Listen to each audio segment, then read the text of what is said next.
జగజీవన్ రామ్ బడికి పోయినప్పుడు 5 సంవత్సరాల వయసులో నీళ్లు తాగడానికి కుండ లేకపోతే ఆ నీళ్లను తాగనివ్వకపోతే రోజు స్కూల్ వదిలిపెట్టిన తర్వాత రోజు ఒక కుండను పగలగొట్టేవాడట జగజీవన్ రామ్.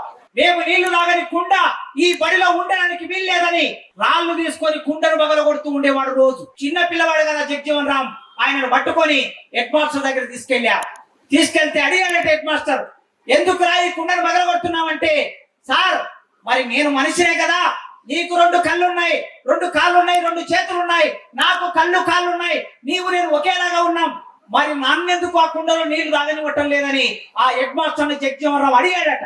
అడిగితే అప్పుడు ఆ హెడ్ మాస్టర్ ఆ రోజు నుంచి 2 కుండలు కాదు, మాలమాదిలకు 1 కుండ, ఎక్కువ కులం వాళ్ళకి మరో కుండ కాకుండా మొత్తం అందరికి స్కూల్లో ఉన్న పిల్లలందరూ ఒకే కుండలో నీళ్లు తాగాలని పోరాటం చేసి సాధించారు జగజీవన్ రామ్.